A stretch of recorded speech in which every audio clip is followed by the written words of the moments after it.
Ooh. Oh, my. Ooh. Boo. Welcome to Armchair Expert. Boo. Oh. Happy Halloween. What a disaster. Happy Halloween. We're going to go on a hayride later? Oh, yes. We're going to hayride tonight. We're going to have a hayride tonight. Is all right. Trick or treat. Oh, Today, having nothing really to do with Halloween, I don't want anyone to think we think that she's scary. no, she's not. No, Gwen Stefani, very safe, very not scary. So fun. Oh, it was just a real pop out. That's how I can tie it to Halloween. Yeah. Gwen was a pop out. Yeah. Just a party. I don't feel like I've heard much long form stuff from her. So it was really cool to get to chat with her for that long. I agree. I've been around her socially, and then I've seen short interviews with her. And then this was a whole new side of Gwen that I got to see with you. It was so fun. Really enjoyed it. She, of course, is an award-winning singer, a songwriter, and an entrepreneur. She currently has out a very bold, very exciting, very individual beauty line called Give, spelled very confusing, GXVE, Give. So please adorn your face and give and enjoy Gwen Stefani. Boo. We get support from Quince. So we've been talking about Quince a lot lately, and as we head into fall, it's the perfect time to reset your wardrobe with their amazing pieces. I think it's so fun to do when the seasons turn over to just spruce up your wardrobe with a couple specials, and Quince is the place. Totally. We're talking organic cotton, Mongolian cashmere, tailored chinos from just $60. Premium fit and quality you'd expect from a luxury brand designer. I love Quince. You know, I like it understated and subtle, and I like stuff that has high quality. And Quince checks all those boxes. I love a lot of stuff from Quince. Honestly, they have incredible premium denim, which is very important for fall. It's pretty much all I wear in the fall is denim. And Quince has such a good selection of quality denim. Their stuff is so versatile, timeless, and built to last that you just grab every single day without thinking. Right. And all of that for 50 to 80% less than similar brands. They go direct to ethical factories, cut out the middlemen, so you get all that quality without overpaying for it. We love that. And they do way more than clothes. They have bedding, cookware, bath essentials, travel must-haves, same deal, and great quality. Upgrade your everyday. Download the Quince app for app-exclusive offers or go to quince.com/Dax. Get free shipping on your order and 365-day returns. Now available in Canada and the UK too. That's QUINCE.com/Dax. We get support from Apple Gift Card. Back to school is here, and for many, that means some big life transitions. Whether they are heading into a new grade or setting up a dorm for the first time, you want to give them something that actually supports their growth and success. Apple Gift Card is a versatile solution because it takes the guesswork out of gifting. It's not just about a new pair of AirPods for focus. It's about giving them the invaluable chance to choose the digital tools and subscriptions that suit their unique journey. They can use it for productivity apps on the App Store, movie nights on Apple TV, or extra iCloud storage for all those new memories. With Apple Gift Card, it's so empowering to give the students their freedom to allocate their own resources. Celebrate their new academic chapter. Visit applegiftcard.apple.com to celebrate their milestones and gift one today. He's an armchair expert. He's an armchair expert. He's an armchair expert. Hi. Thanks for having me. How are you? Welcome. I was listening this morning to the Scarlett Johansson one, and She's that so was fun. a good one. Scarjo? Yeah, she's funny, smart, and cute. Was She that the sure first is. episode you'd heard? Yes. Yeah. I'm late, I guess. No, you're right on time. You're a hit. People are podcast people or they're not. Honestly, I feel like I'm just becoming one. I'm dyslexic, so I don't like read. So So, sis. so then I started getting into like audiobooks. Yeah. Trying to get smart. Yeah. I haven't really listened to a lot of podcasts, but I guess it's the next. You're It's blowing your the entree whole in. interview right Oh, okay. You know how much juicy stuff just happened? Dyslexia, getting smart. Yeah, it's so true. I got a little sweat barrier. Yeah, today. good. First of all, welcome. Secondly, I don't know why. We've been doing this for 4 years. First 3 years, no problem with the leather. 4 years you've been doing this? Yeah. So- 500 episodes. Scarlett was 500. That's right. That's fucking crazy. Never sweat. Like this leatherness wasn't an issue. But the last 6 months, I can't sit in this chair without my back getting wet. Oh. So as you can see, I've employed a little makeshift barrier today. Okay, got Let's it. see how it goes. Okay, so dyslexic, I agree. What's weird to me about your dyslexia is you got diagnosed like 2 years ago, like officially. You know about it? A research. Girl, my It's all job about is to the research. learn about Like, you. what? Oh my God, it's so private. This is already a disaster. Just a real-time update. It's not going well with the barrier. Okay. It's all I wadded. think you need to get one of those, There like, we go. I don't know, those like kind of sheepskin things you put in cars. Cabbie's best friend. Yeah. Like cab drivers in New Yeah, York you used need to to get have. that. Yeah. Back in the day, there was a whole art form to cabs that's been lost with Uber. Remember I'll the just ones say. that were like the beads? I The never could beads? understand the beads. Oh, like they would- hanging? No, they were like the seat things made out of like wooden beads. It didn't seem comfortable to me. And they're called cabbie's best friend. To make them I guess it must increase circulation. They're sitting all day long. you're We now right. know this is dangerous to sit all day long, right? You're supposed to get up and Yeah, you could get blood strokes. clots. Strokes are But imminent. also beads. I thought you were more talking about the decorative No, beads you that remember that? occasionally. No, they were the oh, I know. seat- That's Yeah, the okay. cabbie's best friend. We're on the same page with that. I was like, I don't know. She probably is too young. I missed out on the beads. I didn't spend much time in cabs, unfortunately. But how'd you get a diagnosis? I haven't really gotten diagnosed. Okay. It's more like a self-diagnosed, but I've done so much research on it now. In Yeah. fact, I just read a book, audio book called Learning Outside the Lines, I think. Okay. And there was another one that I read called I'm dyslexic, so I can't remember. Yeah. Now all of a I'm sudden, not kidding. you're like, I'm dyslexic. I don't know how to put on Yeah, shoes. I don't know I'm how to- dyslexic. I can't drive. I do. I do it for everything. And it's actually real. But I did read this one, and it was the dyslexic advantage. And it was talking about the different types. And I was like, ooh, what am I? And I feel like I'm more like the dot to dot. And my gift comes from being able to sort of like, if you say one thing, I'll figure out how it connects to something else and how it connects to, and that's how I do everything. And I didn't even know it until I read that. So wait, there's different variety of dyslexia? Yeah. The book was really cool because it talks about all of the benefits and the gifts that come with it. And then, of course, it's super frustrating and it doesn't go away. And my biggest issue when I read is I start at the beginning and then I skip and skip and skip. And then I'm at the bottom and I'm like, shit, now I have to go back. So it takes me so much time. And then I get distracted. Do you skip or do you do what I do, skim. which is, skim, you said? I skip and skim. A mixture of skipping and skimming. But what happens to me is... Why are we talking about Well, this? because I talk ad nauseum about my dyslexia, so this is my favorite topic. So I'm not skipping or skimming.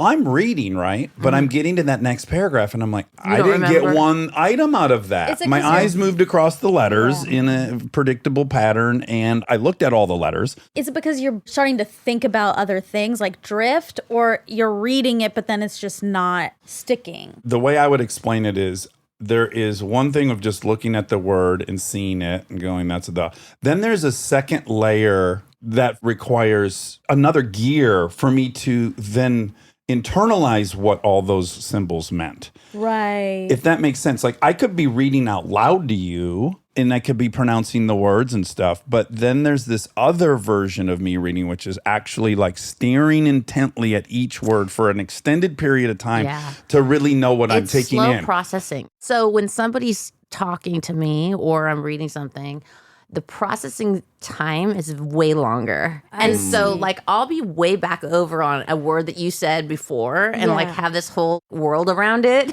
Yeah. And then I'm like, oh wait, go back. What did you say? And it makes me feel silly, but it is who I am. And Yeah. obviously I got where I'm at. So I'm You're doing okay. fine, yeah. But yeah, no, I think I discovered it in about third grade. I can remember looking around at the classroom and everyone knew what was going on but me. We're like reading James and the Giant Peach and I'm like, I'm thinking and I'm just going to pretend like I know.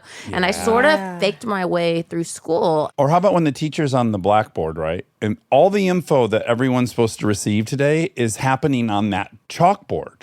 And so it's all being revealed. And I'm like, what is all that up there? I haven't gotten anything out of this. No, I would be in a world of just doodles. I would have these dreams about like World of Doodles. That should be your new autobiography. Okay. World of Doodles. but I would. And I had a lot of creative visions about what I would be wearing or what I wanted to be like or how I was going to sign my signature. Like, I mean, it You was weren't like encumbered by learning. You lot had a going free on. time to fantasize and create a world. Yeah, but it was hard. And so I didn't really know. But then when my brother was like 4 years younger, then that's when they were like, okay, he's dyslexic. So then he was going to different classes and stuff like that. And he would be mad I'm even talking about it because he doesn't like talking about it. But then. But is this the artist brother, Eric? No, it's my baby brother. Your baby brother. He's an Right. he's Obviously, kind of an Eric's artist older. too. Yeah.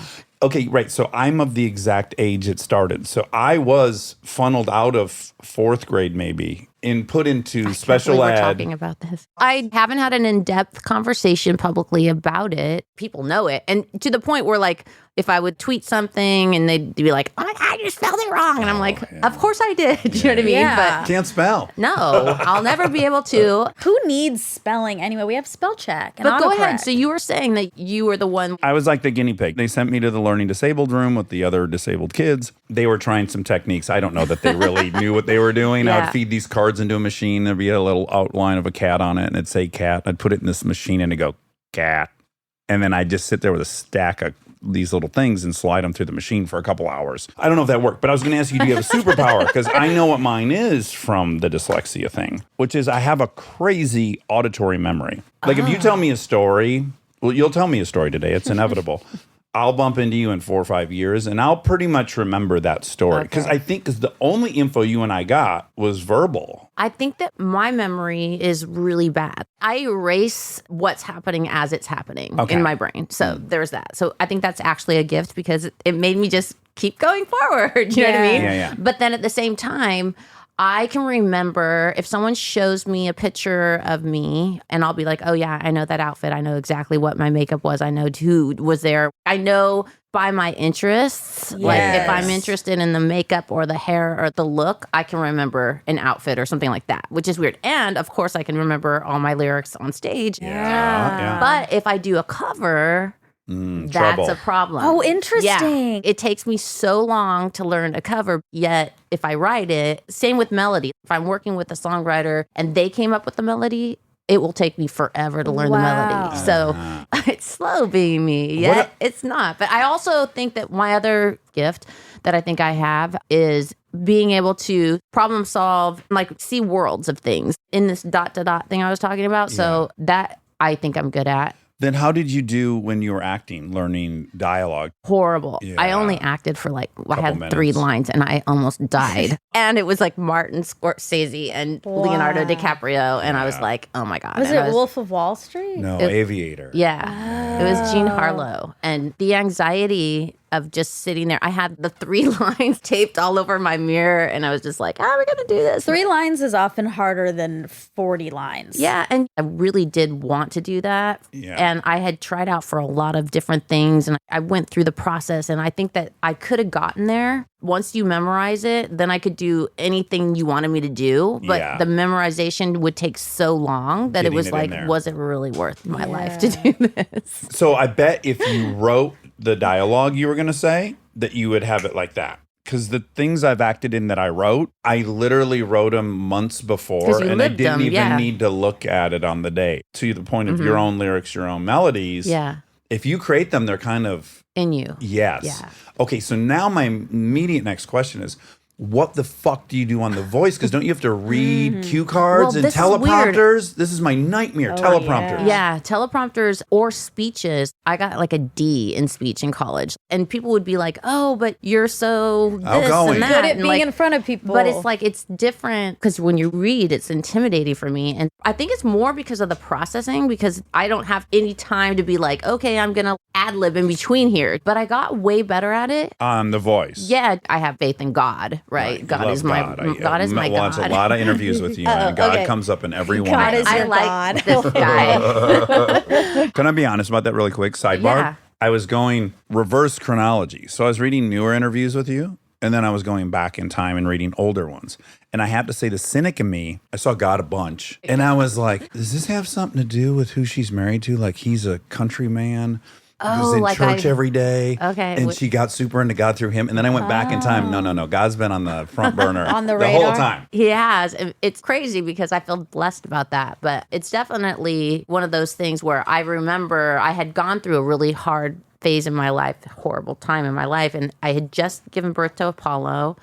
And Pharrell had asked me to present an award or it was something. And of course, I had to because he's my homie and like I owe him my life. And so I just said to myself in my prayer, I was like, you're done with this girl. That girl's gone. We are going to the next level. And it was almost like a mind game, like a Jedi mind trick that I had on myself. And it was also really weird because after you have a baby, it's almost like you have to transform back into your old self, but you're not your old self. And it was my third one. I was 44. It was my first time getting made up and going to this thing. So I vividly remember just being like, I don't even care. And this was one of those stages. I was up high. This teleprompter was like so far away. Like it was a big teleprompter, but like literally across the entire room. God. Yeah. And I did it. And I don't know, it was one of those longer ones, lifetime achievement. Oh, like, God. thing. Yeah. And I was like, You're reading someone's and whole I did biography. it. And I did it again. I presented one of those awards to one of my idols, Julie Andrews, not long ago.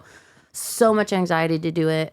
Had to do it, of course, and it turned out great. So now I'm just like, whatever, I own it. I love that. Yeah, I can read. Of course, I can read. Reading in public and reading at home is much different. Reading in front of a camera, in front of something televised, is a much different stress chamber than you in bed reading. Me reading to my sons, I wonder if you do this ever.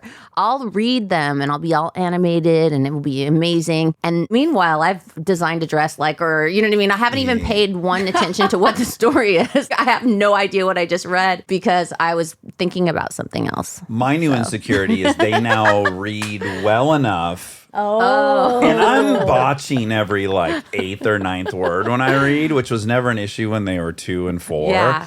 But now I'm getting some words wrong, and then I notice I get it wrong, and then I'm like, God, they're looking right over my shoulder. Like, did they not pick that up? Are they going to bust me? Do they just feel bad for Dad and they're letting it roll?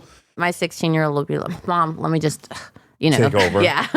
So the thing that I thought was cool is I was reading that Malcolm Gladwell book, David and Goliath, and it said what was known forever, and what I grew up knowing was that dyslexics had 2 times the rate of ending up in prison. Well, that's funny. I read this book, I think it was Reading Outside the Lines, about these 2 guys that had separate lives. One was ADHD and one was dyslexic, and how their lives were derailed by their situation. It was really sad. You know, they got into drugs, all these things, but then they ended up at school, Yale or something crazy like that. And they made this book to teach people that have these disorders, gifts, whatever you want to call them, how to live in this world that we're not really part of, right? And how do you go to college and how do you manipulate the system? Sure. And so this is what the book was. It was actually so cool because they were so punk rock the way they talked about their lives and like, it doesn't matter. It's awesome. You feel like an outsider. I identify with being an outsider, and it's just one more outsider-y thing. Yeah. But in the Malcolm Gladwell book, it said that data was known for decades, the twice as likely to go to prison. But now they know twice as likely to be a CEO. Well, that's so crazy. Isn't All that the time crazy? I'll be like, yeah, and Walt Disney, and I'll like Exactly. name all these geniuses. Name I drop know. dyslexic geniuses. No, I'm kind of jealous. Yeah. Yeah. I could see where Well, you that's would what's be. funny that you I'm would jealous say of your that. epilepsy. I really? Oh, yeah. That one doesn't come with any gifts, unfortunately. gosh. It's just Kinda. seizures. It's fun though. It is funny and frustrating, but I think that I would never change it. You wouldn't be here. No, I mean, honestly, my life was really hard as a child because of that, but I had a really good childhood and I had an amazing family. But when I first wrote my first song is when I was like, okay, wait a minute. Nobody told me I could do this.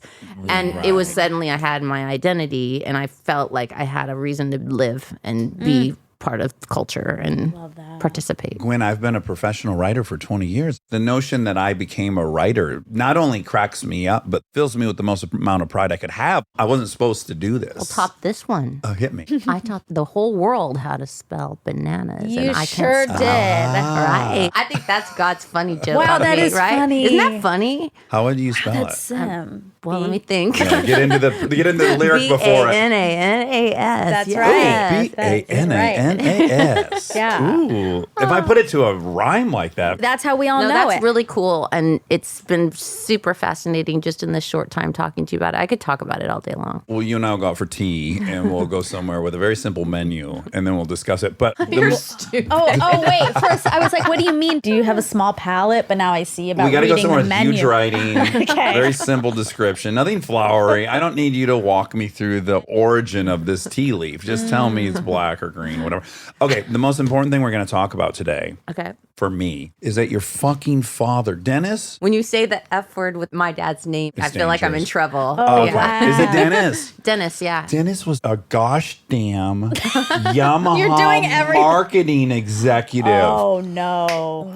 Do you know how into motorcycles and Yamahas I am? Did you No, have I didn't know titties, that. dirt bikes all over your property at all time? No. What? He worked in the marketing Yeah. thing or whatever. I know these guys. I'm friends That's with how many I got of them. super into Japanese culture. Because, really? Yeah, because my dad used to go to Japan every year. And remember, back in those days, we didn't have the internet. Yeah. So Right. it was like, if you wanted to see Japanese culture, you go to the library and get an encyclopedia, right? You didn't have good cable. No. I think No, you're like 2 years older than me or something, and that came on the scene late in life. You watched Family Ties and Sesame Street. You Green didn't- Acres on a So sick for day. me, I was like, wow, so interested in, he would bring home treasures, Japanese things that you just didn't have here. It was just so different. Well, But he the was high Yamaha up thing- if they were sending him to Tokyo. You know what my dad did do? He worked on the Wave Runner and the Riva. Do you remember Riva? the scooter. Yeah, 50cc. Very dependable to compete with He the knows- Honda he's Spree. opened That up was a the competitive vehicle to the my Honda God, Spree. he would freak out. Oh, you had a spree, though. I had a Honda Spree. Yeah. Very, very, very good machine.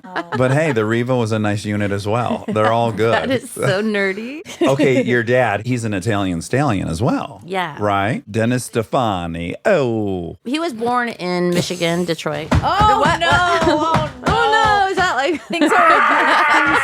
Things are imploding. what I'm happened? from Detroit, Oh, Michigan. shit, 8 Mile, yeah. Oh, no shit. Oh, my Lord. Why aren't we hanging, Dennis? Oh my God, that's so funny. He and I could talk about the Riva. I'm sure he had something to do with the VMAX, the international release of that scooter. I can't wait to tell him this. He's going to listen to this. He's going to be really excited. Did your brothers, though, have access to sweet? Nothing. Wow. No, they just were really conservative. One time he brought home one of those little miniature dirt bikes that were the tiny ones. PW50. Yeah.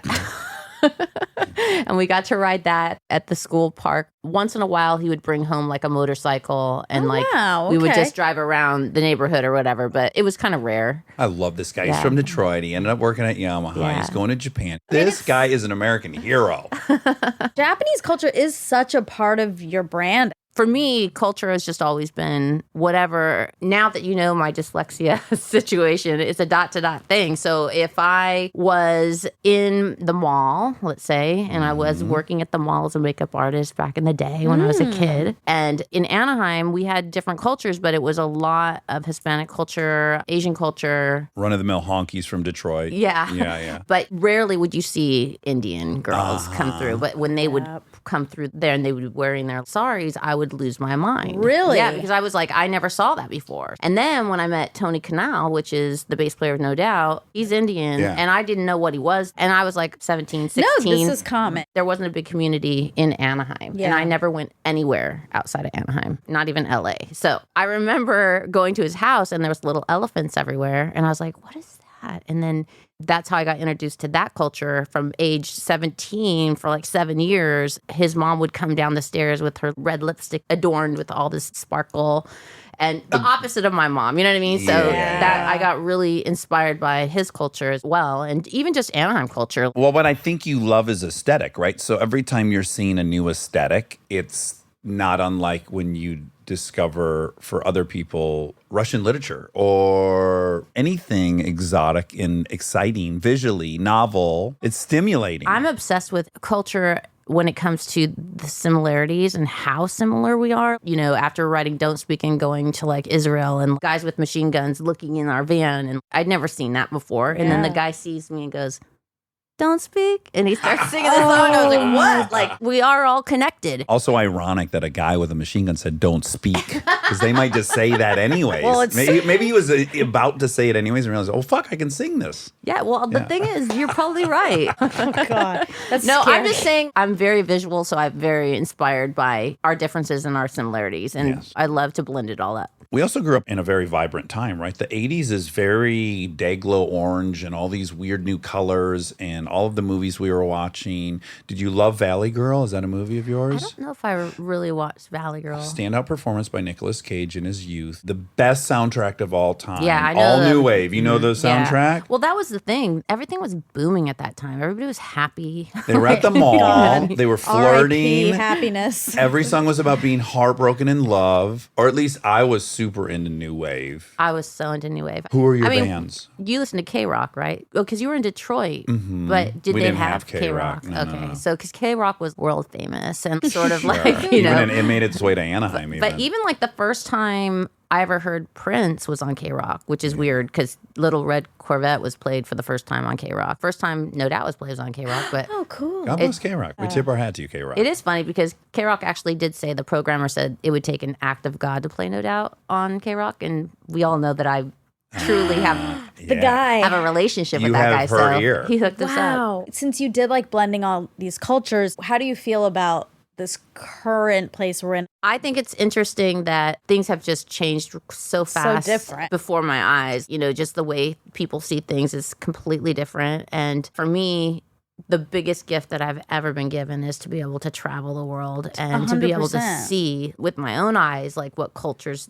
do. And it was just a sneak peek because I was Yeah. in and out, but it didn't matter because I actually was the fabric of, I don't know, of pop culture for a long time, in the sense that Definitely. it didn't matter where I went, somebody knew who I was. So I feel like I was able to have a really good view of all the things we just talked about. We're all inspired by each other and we're all lifting each other up and we're all each other's heroes. So what's wrong with taking somebody else's greatness Totally. and incorporating it into your greatness and then sharing it with other people? I think that when I was working with the Harajuku girls, for example, and how that came about was, you know, from my childhood, but when I had finally gone to Japan, it was in the 90s. I had heard so many stories about Harajuku from my dad and like the Elvises and just the way girls dressed. And I finally was there. I couldn't believe You were I was like, I'm there. connected to this. I'd waited world. my whole life. Yeah. And so the style, for me, it was just so cool how Japanese culture is so traditional, yet so futuristic at the same Yes. time. Yeah. And then they were also so attention to detail and It's very so performative, artistic. Yeah. right? And so I was just very drawn to that and also so disciplined. Everything about the culture was just so fascinating to me and so different. When I was doing my first solo record, the first song that I wrote, I went in, I'd never written outside of No Doubt. I was quite insecure about doing it. I also was going to work with a woman, Linda Perry, and she was like outrageous. And she had just done that beautiful song for Christina. So she was like the writer to write with at the moment. I went in the room and I was telling her how insecure I am. And I just don't know if I can write. I suck and all the stuff that I do. And then she says, what you waiting for? Like, bitch, get your shit together. Let's go. And then Did you get that out of your Then system? I was Now let's like, write. like a cat and he's like in a moving car. A scary conversation. I wrote what you waiting for like instantly. And Wow. one of the lines in the song is, I can't wait to go back and do Japan, get myself some brand new fans. Osaka, Tokyo, those Harajuku girls, damn, you got the wicked style. That was it. That was the line. Yeah. It was telling them that I'm a huge fan of them. Yeah. And that I can't wait to go back there. If I do this record, maybe I'll get to go. Yeah. And that's Exactly. the start of the entire solo period, Yeah. the whole chapter. So then I was like sitting there with Linda. I was like, I know what I'm going to do because I was always in No Doubt. So I never got to do shit that I wanted to do as a girl. We didn't have dancers. We were punk. Yeah. You know what I mean? We didn't get costume changes, all that creative stuff that I didn't know it Craving. even was in me. Growing up in a band, you see all these like pop bands having these dancers and you're kind of like, it's cheesy, but it's kind of amazing too. So I was like, Yeah. I'm going to get my own posse and they're going to be Japanese Harajuku girls. We're going to go everywhere and we're going to be like, these are my homies. I just yeah. had this creative idea and that's how it was born. And then everybody twisted into whatever they wanted it to be. Totally. There's that. Well, you also have to remember you're hearing the voice of 0.001% of the world. 99.9% just enjoyed everything. Well, the Harajuku girls sure enjoyed it. Well, Yeah. there you go. And I loved No Doubt. Oh my God. Like, I was super young and I think it was good. There was no representation of Indian people or Indian culture that wasn't The Simpsons. Exactly. It's cool for a cool band to be incorporating some of these different cultures, and you could be like, well, that's mine. There weren't any Indian pop stars in America.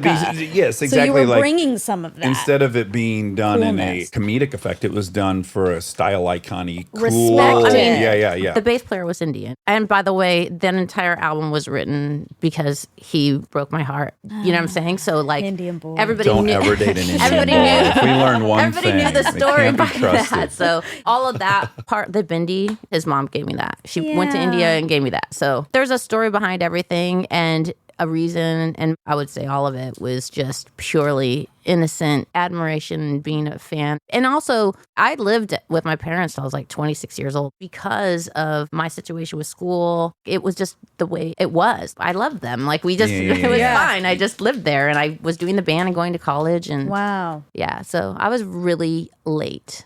I watched a great documentary about these two dudes who basically created the East LA Latino aesthetic.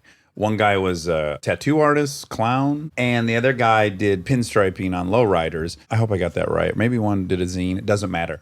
They inspired this enormous movement in Japan of all these Japanese kids. They've got the shoes, the low pants, the wife beaters, the same tattoos, and they get to go meet all these kids, and they're like, this is the most flattering thing imaginable, that these kids on the other side of the world have like loved our aesthetic we created and are now putting on that character. But I feel like Japanese culture and American culture, we've been doing a ping pong match for years. We do something and then they make it really cooler and better, especially in fashion and design. It's exciting. Stay tuned for more Armchair Expert, if you dare. This episode is brought to you by the new Max original comedy series, Stewart Fails to Save the Universe. From the world and creators of The Big Bang Theory comes a new comedy series. Stuart Bloom, comic book store owner and lovable underdog, accidentally breaks a device built by Sheldon and Leonard and kicks off a full-blown multiverse Armageddon. Now, he's on a mission to put reality back together alongside his girlfriend Denise, a geologist named Bert, and physicist Barry Kripke. Along the way, they're running into alternate universe versions of characters you already know and love. Check out the new Max original comedy series, Stewart Fails to Save the Universe, now streaming exclusively on HBO Max with new episodes Thursday at 9 p.m. Eastern. Subscription required. This podcast is brought to you by Squarespace. We've talked before about Rob building our website on Squarespace, and I bring it up again because it's a perfect example of what they do well. Rob had all the pieces, the content, the vision, the ideas, but he needed something to actually take all that and make it public facing. And Squarespace was that bridge. Maybe you're in the same spot. You've been developing something, a business, a skill set, a body of work, and it's been private. It's been yours, but at some point you're ready to put it out there, and that transition from private to public can feel like a huge leap. Squarespace makes it feel like a step. Beautiful templates, built-in SEO, email campaigns, scheduling, analytics, everything you need to go from I've been working on this to here it is, come find me. All in one place, no code, no stitching together a bunch of different tools. So if you've been sitting on something and waiting for the right moment, this might be it. Head to squarespace.com/DAX for a free trial. And when you're ready to launch, use offer code DAX to save 10% off your first purchase of a website or domain. Back to school starts now. Get long-lasting battery life on the Dell XPS laptop powered by Series 3 Intel Core so you can work from anywhere. Now starting at $699 with exclusive student pricing starting at $599. Complete your setup with savings on select monitors and must-have electronics and accessories. Limited time deals and free shipping on PCs and more await you at Dell.com/deals. That's Dell.com/deals. Thank you to our presenting sponsor, HP, for supporting this episode. Parents, you've got enough on your back-to-school list right now. Ink cartridges do not need to be on it. They just don't. The HP Smart Tank printer uses a refillable ink tank and comes with up to 3 years of ink included. It's the last printer you'll ever need. To learn more, search HP Smart Tank.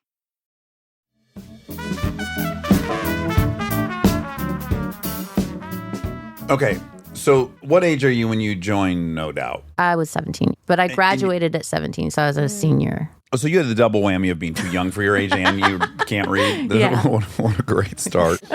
But your older brother Eric, right? He was the keyboardist? Yeah. And he was the one that was like, you should sing in this group. Yes.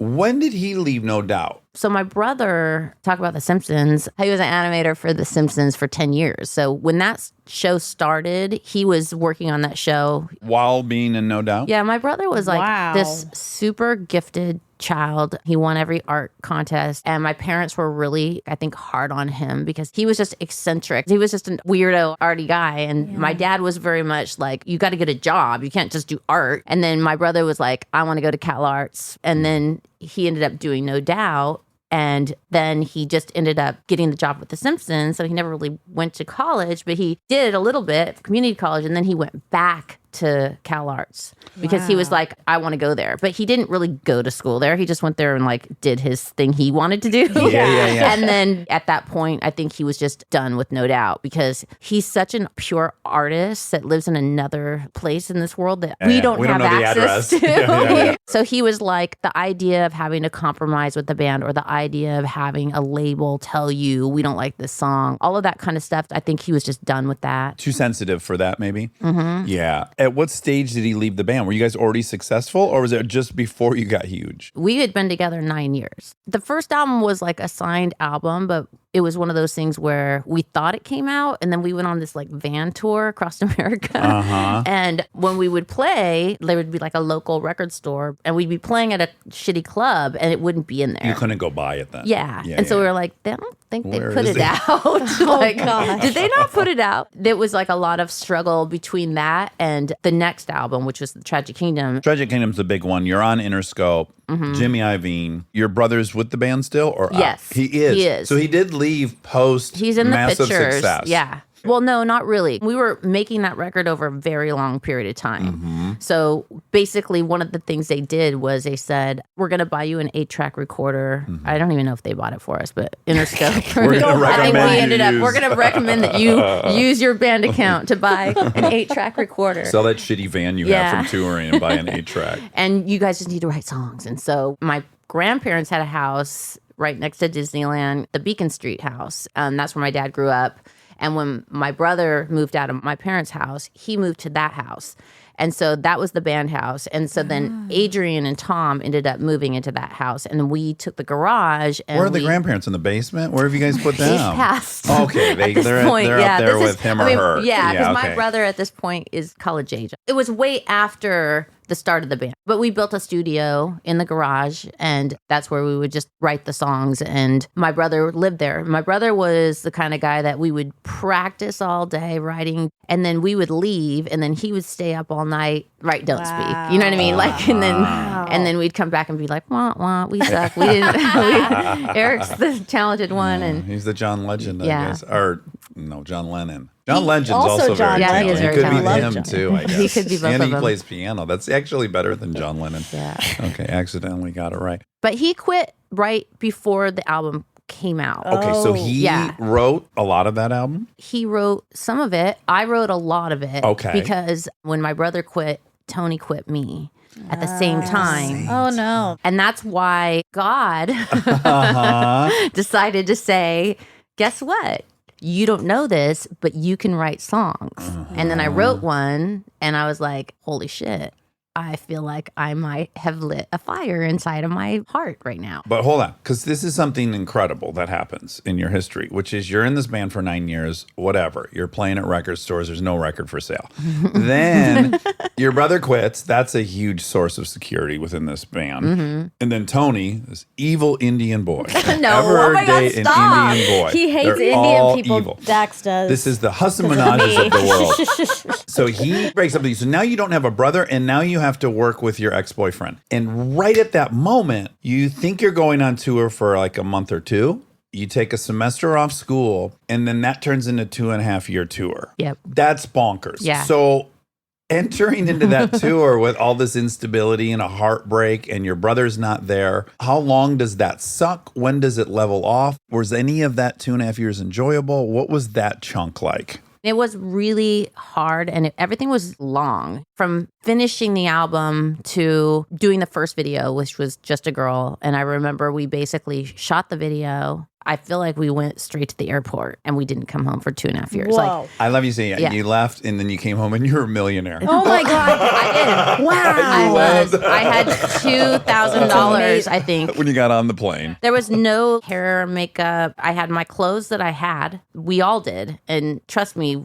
they smelled. Like it was like, it was so homegrown and really so unexpected. I mean, we were trying to make music that was unpopular. We were the opposite of what was happening and we knew it. And we knew we were just like this geeky band that was just doing what we wanted to do. So I imagine what's happening is you go out on the road for 2 months. That's what you think is happening. You've brought 9 outfits. You're going to rotate between these 2 months. Then they go, we're going to add a week. I can't imagine they call you and go, we're going to add 2 years. I imagine they keep adding a month here, a month there. Yeah. And you almost inadvertently end up 2.5 years later. Like, I can't imagine they hit you with, we're going to add 2 years to this tour. Well, this is what happened. This is what gets even weirder, just in my personal life. So when Tony breaks up with me, I am desperate to just be friends with him still. I love him and we have a band together and we've created a life together. I was dependent on him because he was everything. He helped me sign my checks. He helped me make sure I had a key to my car. Like Indian as boys a are the best boys. They're good boys. Now we've They're the turned the best corner. boys. You But should definitely we're talking find about them. dyslexia. Like Yeah. one of the real Yes. reasons is because he filled in the gaps for me as a human being. I needed that so bad. So then when we went on tour, it was really, really hard because you have to remember I was so obsessed with him for so long. And girls started to dress like me and it was really cool. Yeah. But it wasn't super cool when you would go backstage and they would be back there making out with your Yes, using your look yeah. to catch and it was Tony's like, eye. It was a really challenging time. And then reverse for him, he would be in the shower and DJ from K-Rock would be going, take that, Tony, listen to this song. And then they would play like a song that I had written about him. So for Yeah. both of us, it was a really hard so thing. uncomfortable. Really quick question, Yeah. and it's inappropriate, but it's the truth. How on earth are you guys on tour? Because you're in hotel rooms Yeah. nonstop. You're both lonely as fuck. He's got to be He's thinking, not I lonely. blew Trust it. me. Oh, he's not. Yeah, Okay, they he's were just- living the rock star life. I just feel like I would end up hooking up with an ex 400 Well, times if we were on a tour. This is what 'cause- happened. So this Okay. is what I was leading up to. Sorry. When we mixed the Tragic Kingdom album, the guy that mixed it was a guy called Paul Palmer, and he had a partner called Rob Kahane. Now, those guys were a sub of Interscope Records called Trauma. The only band they had was Bush. They loved the Tragic Kingdom. They asked Jimmy Iovine if they could have the record and work the record. Jimmy goes, sure, we don't know what to do with them. And then they ended up taking us on and kind of signing us and saying, you're going on tour to open for Bush and the Goo Goo Dolls. So you two had a pretty quick, immediate new interest as well? Yeah. I mean, Yeah. I feel like the first day of the tour, he had a plan. He had a plan. He had so an appetite. Okay, so really- you guys were both probably hurting each other, you and Tony. He's with randos. You're with this Oh man, this is tall hard English dude, though. Yeah.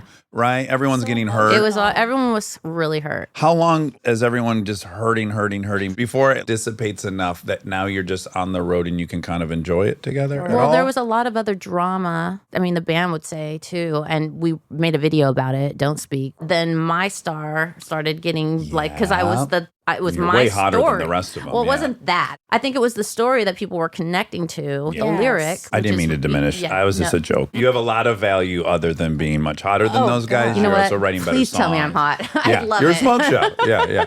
Yes, you are. No, but I swear to God. So then there was like a lot of that going on too, because it would be like, oh, we want Gwen for this, but we don't want the guys. I'm sure they felt jealousy. And did you feel guilt? It's hard when you're in a democracy the entire time having to vote for every single thing. Everything's equal, but you're not equal. It's Right, like and you have different I'm pressure. a girl and I have to do all these extra things. So there was a lot of that going on, but we had a lot of fun and we just couldn't believe it. I mean, you could imagine After 9 years. That's after the 9 best part. You years. guys are like the Beatles who played in those strip clubs for like a decade before they were the Beatles. Yeah, it was incredible. When you were getting pulled in all these different directions and you guys are still equal in the voting way and all that, and I would imagine you didn't feel guilty as you just covered. I felt more like, oh, they want you on the cover of whatever, 17 magazine, but you can't do it because if we're not going to be on it, you're not going to be on Oh, it. you felt restricted. I felt a little bit restricted. And then But you had to question the motives. Like, well, Yeah, but then Right. we worked it out. We had solutions like, okay, if it's going to be a fashion thing, then you do it. And then if it's going to be a music thing, we're going to all do it. And we're a band. this is exactly what's yeah. happened between Monica and I.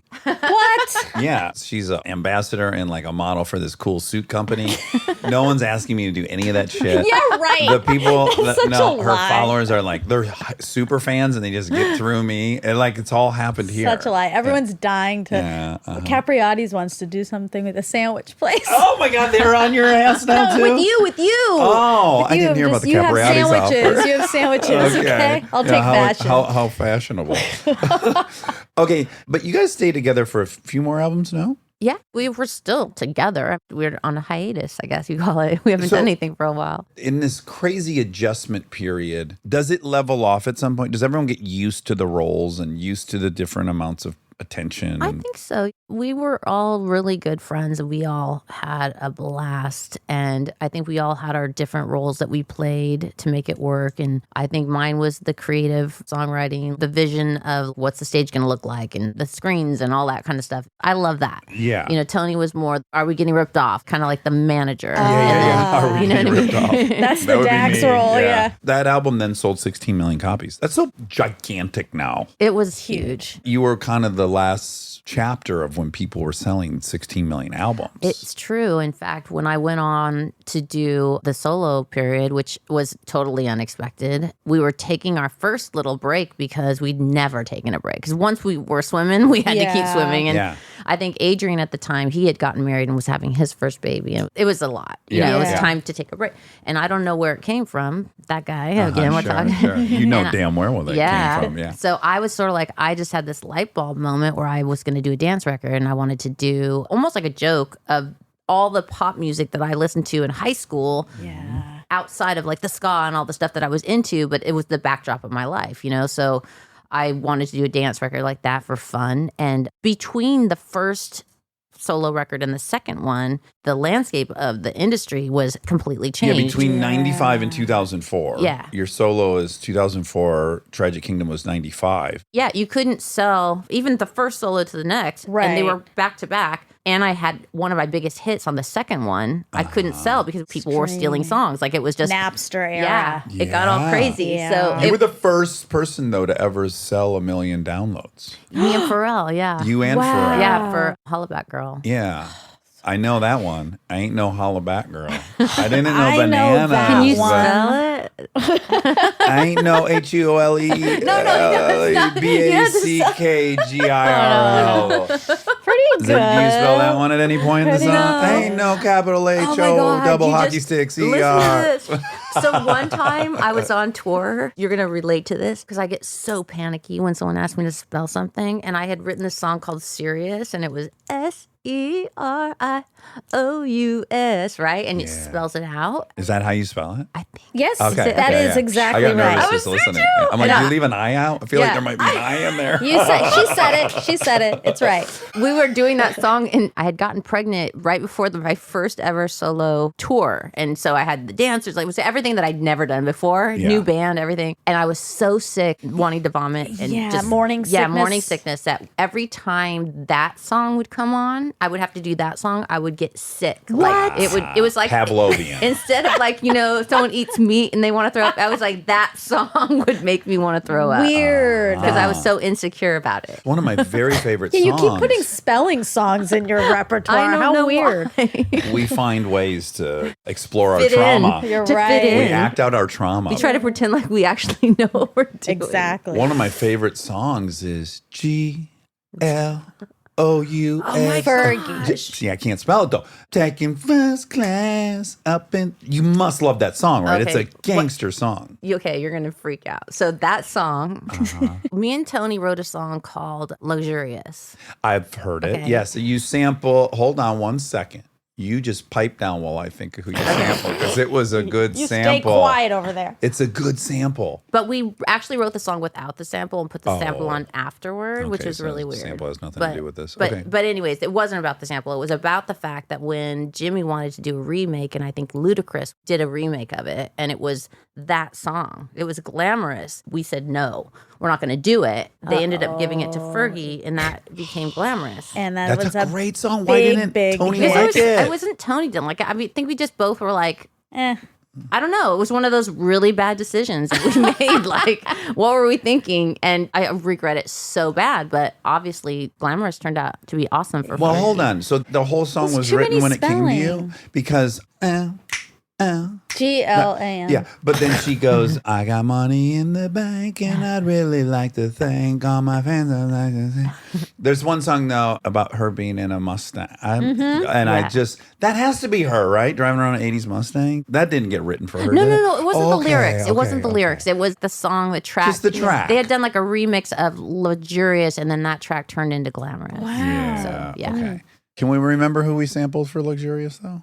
Isley. Isley Brothers, maybe? That sounds right. It's someone I love. What is That's right, Between the Sheets, but Yeah. Making love between the sheets. na, na, na, na, na. Okay, if we have a singer in here, Dax sings 4 times the amount per usual. That's right, because it's on my mind. I And really I like the boldness. I love to sing. I am a bad singer, but I really makes me feel bad good. singer. Right? Like, gee.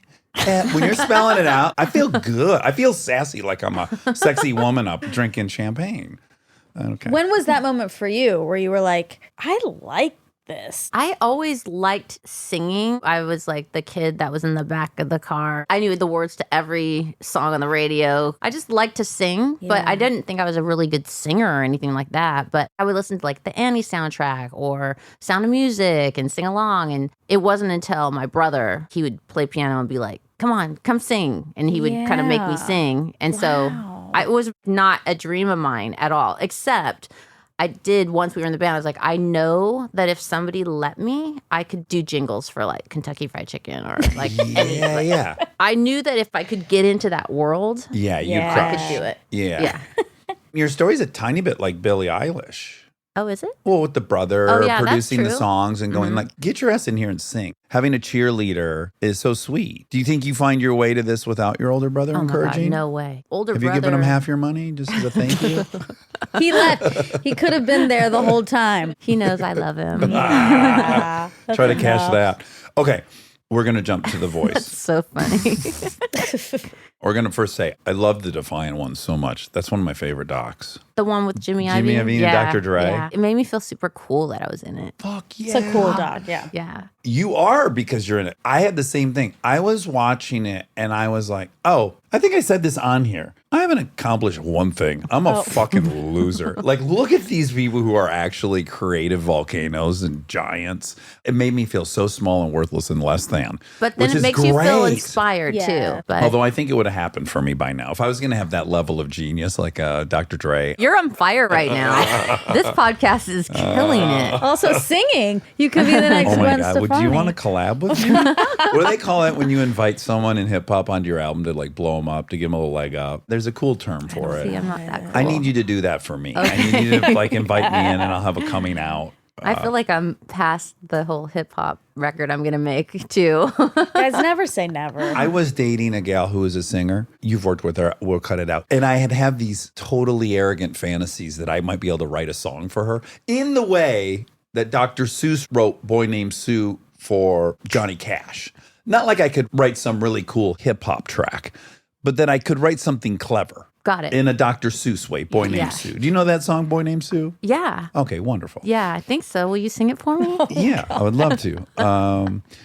The meanest thing that he ever did is before he left me, I'm going to name you Sue.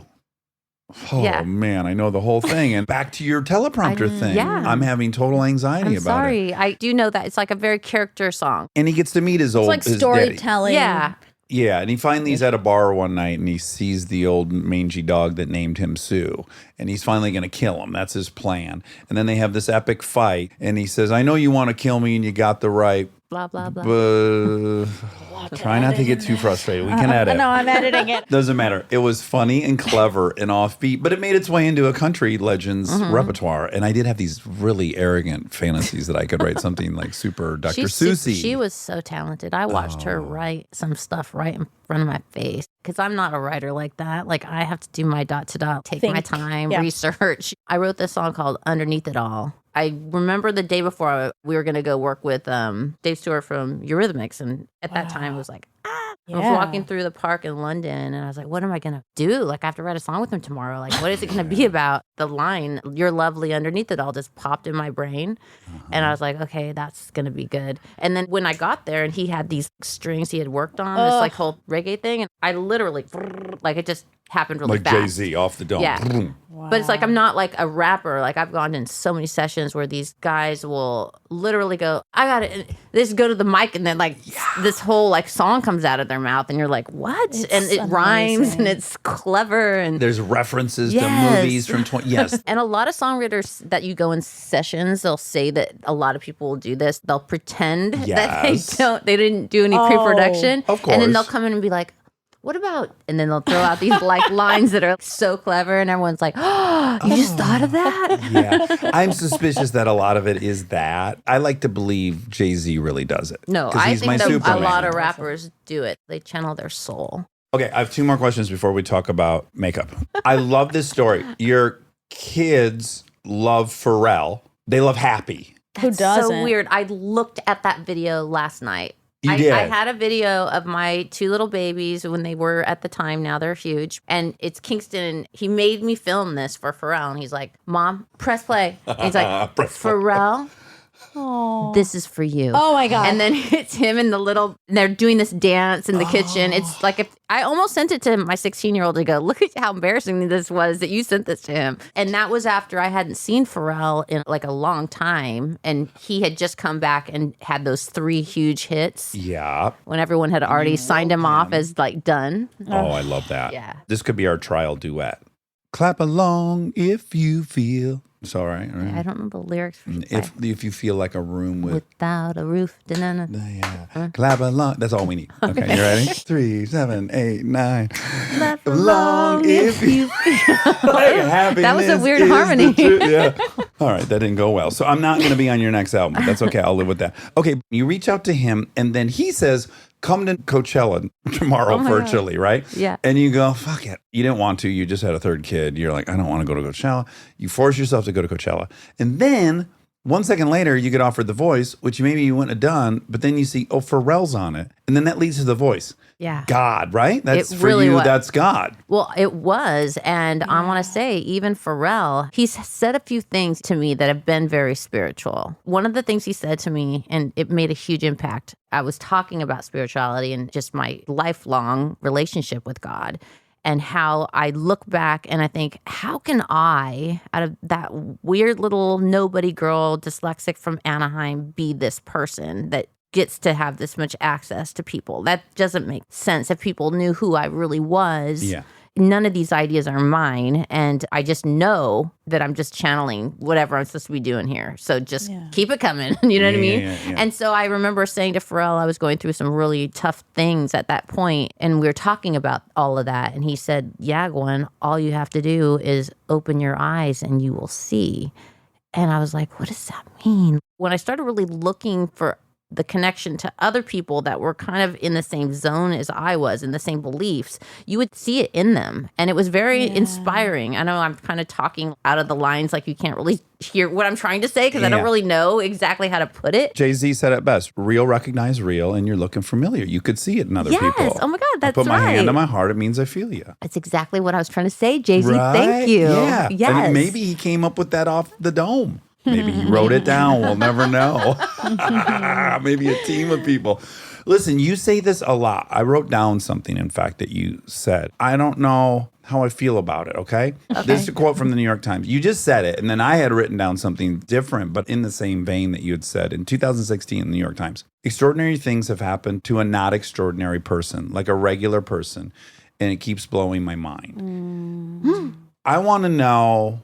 And this is a true question. I don't have a judgment on it. the insecurity, the belief that you're not extraordinary, despite all the evidence that you are, is it vital for what you've created, or was it in your way? Like, I can tell you, the aliens come down, they look at your life, whatever you think is the answer, they go, oh, extraordinary person. Extraordinary. This person went into singing, they had this, then they went solo, then they go on TV. Extraordinary life. I just know that everything that ever happened, it just appeared. And it was like, it really truly was like a mind-blowing thing for myself. Now, not until later, when I got further into my spirituality and actually reading the Bible or actually listening to podcasts of preachers that were explaining the Bible, because I don't read very good. Yeah. Well, even and if you it's can read, confusing that's as an unreadable hard. text. But yeah. like Jesus was onto something. I mean, he had some really good stuff. So what I'm saying is I felt like I could not only admit that I was gifted, but also know that if I didn't admit it, that was kind of disrespectful too. So kind of that whole thing when I said I went to the teleprompter and I was like, okay, listen, get over it. Yeah. You got a D in speech in college, but you're not a D. Like you got to move forward. You're here. So, you've been here yeah. for 3 decades. But I think that the naive part of me, the way that I wrote, because I was dyslexic, because there was no rules in songs, that it didn't matter how I spelled. I didn't have to follow grammar or rules. I just was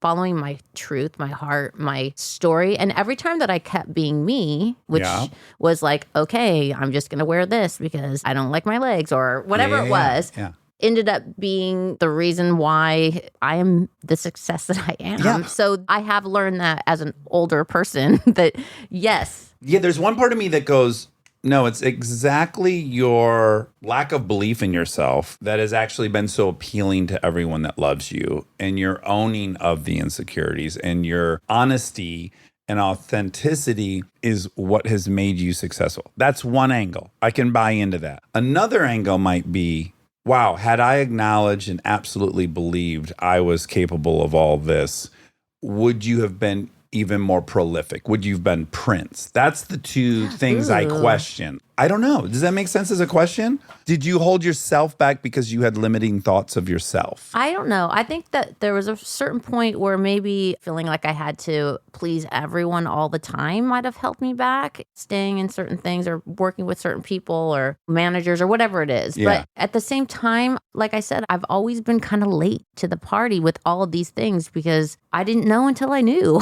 Now I know. So now I'm going to do this. And that made me think of the makeup line because I'm getting some award next week. It's like women that do stuff and inspire people. One of those things you're like, me? Really? But then I look back and I go, wow, crap. I've actually created a lot of things. Lamb was a clothing line at the time when people weren't allowed to do that in music because it would mean that they were trying to take advantage of you. This I just is did 18 it. years ago? Oh my So God. 2004, I Oh my think. God, Lamb. you made me have a heart attack when you said that. No, it was like 3 years ago. No, it was probably 18 years ago. Yeah. I'm just saying that predates a lot of the things. But it's like when you think about some of the things that you've done with your challenges of being dyslexic, I would never think that I would grow up and have my own business. Yeah, like right. that's just not me. But Lamb was enormously successful. It was successful, but it was a license. That's a completely different kind of format where you don't have to do everything and you just say kind of yes or no. But it's still like a whole thing. I mean, I worked my ass off. And then I did Harajuku Lovers and I did Harajuku Mini, which was like at Target for a while, which I was designing. And I absolutely loved doing all of those projects. I mean, so much. And then I did Lamb Eyewear. I did a company called GX for a while. I love that you started doing eyewear because you realized you needed glasses. Well, I always wanted to do sunglasses, but then as soon as I finally got my partner with it, I actually needed glasses. Now I don't want to wear them because I'm like, oh my God, I feel old when I wear glasses. But Stay tuned for more Armchair Expert, if you dare. We are supported by HP. If you're a parent or you know one, like I do, or you can help take care of kids, you already know what August feels like. It's not summer anymore, it's the pregame.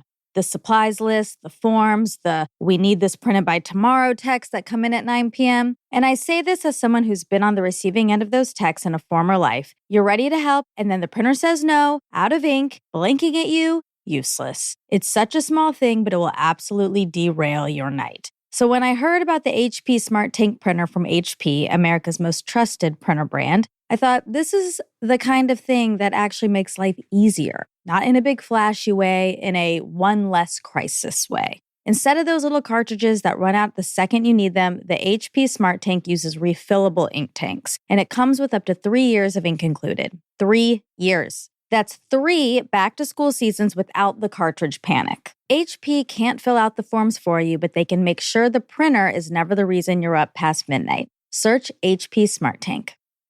We get support from Skims.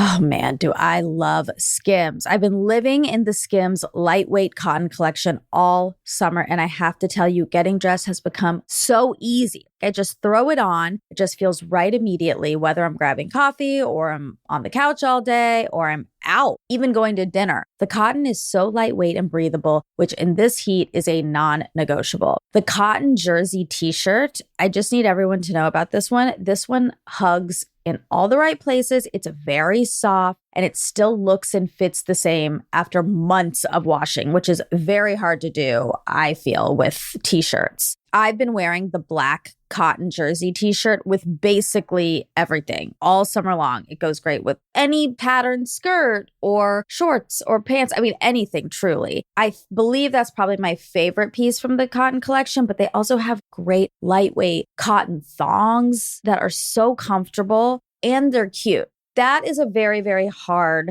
mix to achieve, especially with undergarments. I feel if you can find some that are cute, but also comfortable and do the job, that is a win. And Skims has really, really figured that out with the lightweight cotton collection. Shop Skims Cotton and all of my favorite pieces at skims.com. After you place your order, be sure to let them know we sent you. Select podcast in the survey and be sure to select Armchair Expert in the drop-down menu that follows.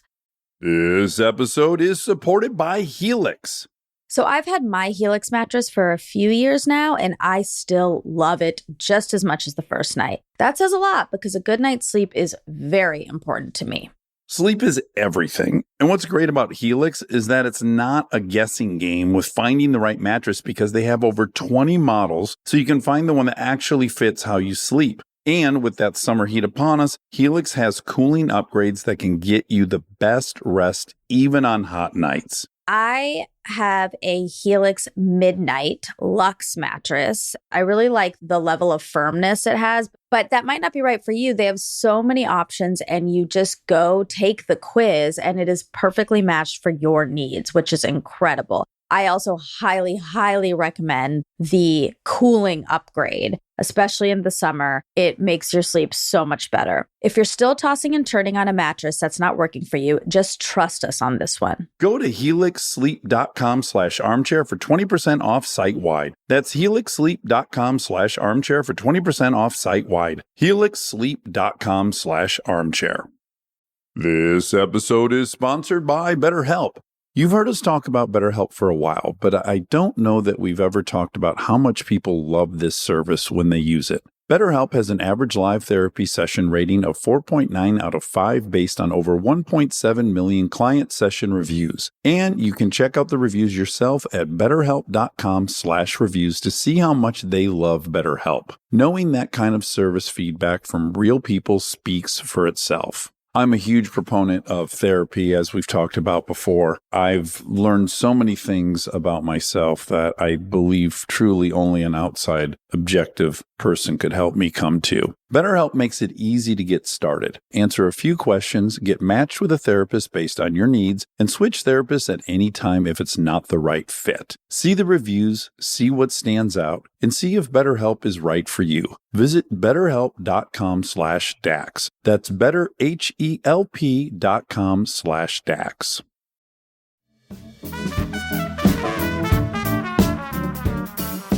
Can I pause real quick because we blew past it, but it is important to say, people maybe will be mad at me for saying this, but you are Prince to a generation. Oh my God. No, I'm serious. For like girls my age, I mean, Erica, my group of friends will be like, if you had this person on the podcast, I would need to be there. Oh, right. There's a running thing of who would you need to be in the attic for? And my friend who's my age is like, Gwen Stefani 100%. Also, I didn't invite her.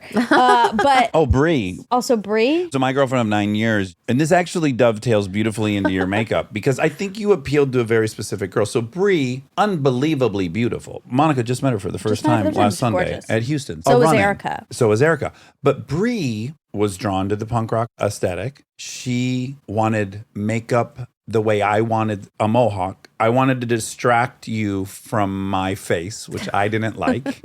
And I had all this accoutrement to have a whole character that I was confident in. The combat boots and this and that made me feel very confident. I thought if you just got my face, you're walking. I think everybody wants to have an identity, and some people are visual and make their identity out of their hair, their makeup, their clothes, and tattoos, whatever it is. I'm calling the kettle black. That was what I did. And I think a lot of you were, I'm not going to make a makeup that's nude and simple. I'm going bold. I'm going to create a character on my face. Prince also was a character. I mean, he was an incredible musician, but aesthetically, he was a thing, and people were drawn to that. They were drawn to this uniqueness, and you did that for so many women, especially. Thank you. Yeah, Thank no, you. for real.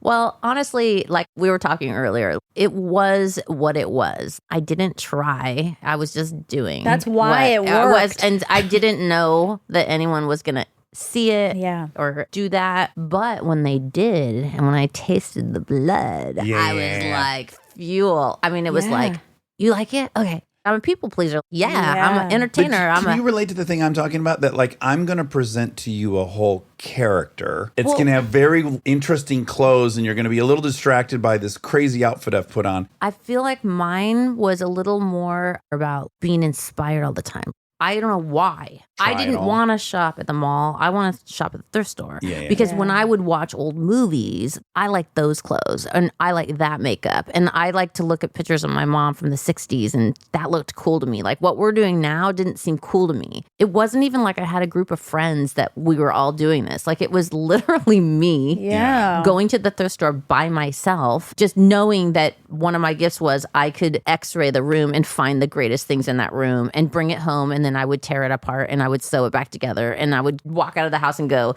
I look cool, but not like I'm going to present this fake person of who I am because I don't like myself. It was just more like, this is what I like to do, and this is who I am, and I like this. I'm born that way. You know what I'm saying? So I think it was just one of those things where I used whatever I had around me. Like I didn't have money, but I lived at home. So I'd say, Dad, can I have $5? We're going to rent a microphone and I'm going to go to practice. Or every time I would have an event, it would be like, what am I going to wear next? And, you know, I'd see people. I'd see these girls in Anaheim with this makeup on. It was like literally like they airbrushed their face, and they would sit in class and they would have a mirror and they would just be like picking their eyelashes apart because they never took their mascara off, and I was just fascinated by their beauty, you know, and I wanted to be like that. So I became a version of my version of it, right? Like I plucked my eyebrows out, and it was a combination of those girls, and it was a combination of watching old movies. I was obsessed with all the Turner classics. I've watched that all the time. I was projecting too much. I relate with your insecurities. It wasn't an armor. And I've gotten a lot of trouble for my makeup.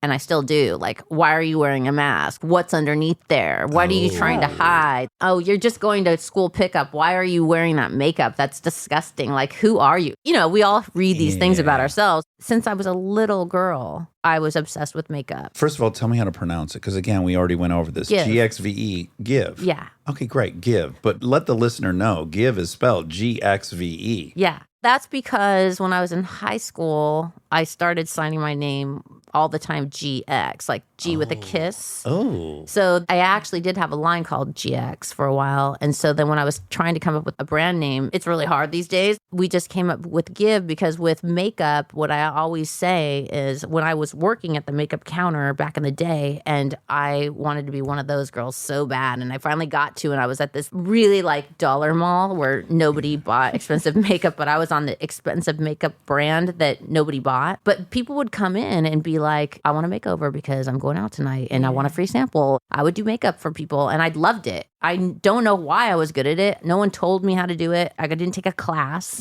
but I could do it. So this girl came in with her husband, didn't speak English. She had a birthmark on her face. She had a brand new baby. And I remember putting her makeup on. The feeling she gave me and the gift I gave her was this moment of hope. She looked in the mirror. They were almost crying. Yeah. And because she felt like she never saw herself like that. Maybe it's a temporary thing. Like when I got ready for you this morning, Yeah, was did you do anything this was special? me giving a gift to you. Yeah. I wore blue eyeliner. And you know what I'm saying? I know, Like it's I feel great. like I thought about that. And Yeah. I could have come here with no makeup on and that would I have been a would've different punched that would have been a you. different Yeah, kind yeah. of I said, gift. Get out of here. Go put your face on and come back.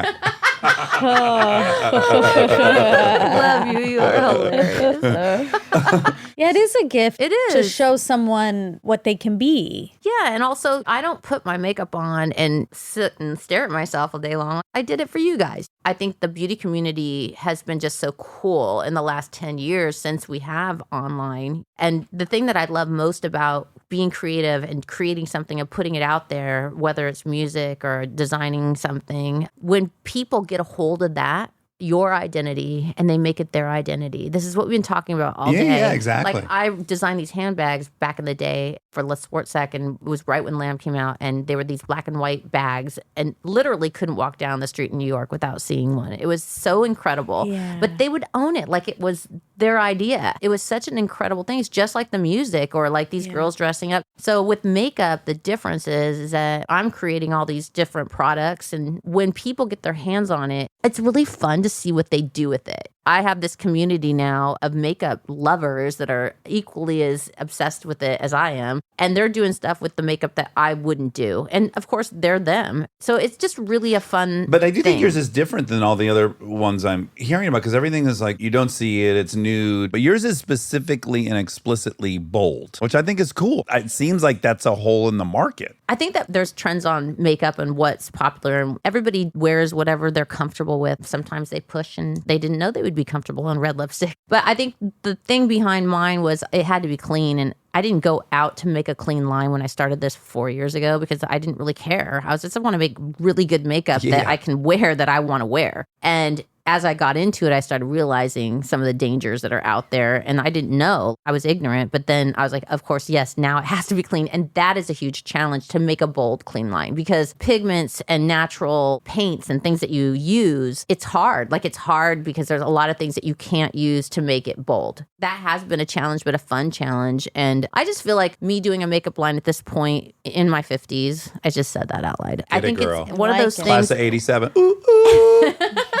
I want people to be able to trust me on this one because it's been very consistent and it's so much noise out there in the makeup world. And women and guys want to feel good and look good. And I think that they don't know how to sometimes. Well, I so want you to be have a able whole to help them. community. Yes. Yeah, so you've built this whole platform around Give, which is the Give community. And then so all these gals and guys, they're posting their creations with your ingredients, which is cool, right? And they're sharing it. Yeah. And then some genius in your world, and maybe it was you, was like, we should allow these people to sell the makeup. That was me. Or right out of the gates, which is incredible, is they get 30% commission. That part's gangster.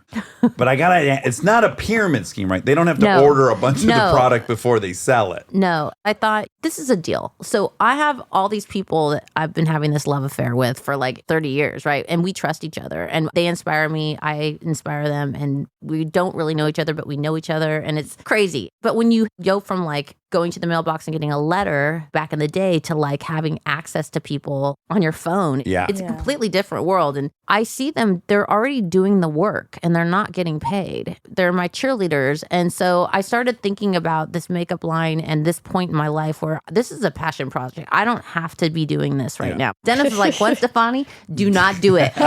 Retire, like get out of the, Cut the shit. just get on with your life. Buy a nice, safe Live. government bond and Yes, just ride it exactly. out. Yeah. I felt like I needed to do something creative and I would regret it if I didn't. So I did start it. And part of the thing was not just to have a regular makeup line. Like I can do that and I'd like doing it. Sephora is incredible. I love designing the makeup. But the idea that I could create this community of people that could be paid by being a fan was just my little way of being like, how can we be even more partners in crime? And so that's kind of where the 30% commission came in. But I thought of so many different ways we could do it, and I landed here. I think you're on the good side of it. You wouldn't want people buying like a fucking pallet of makeup and being out of pocket, and it's in their garage, and their parents are going, "What the fuck is going on?" No, I didn't want any trouble. I just wanted to do something nice for people, right? Like this is what was a really cool story. My sister-in-law, who's been with my little brother Todd, the dyslexic one, he's gonna love me for this. They've been together since they're 15, so she's like my sister, right? Okay.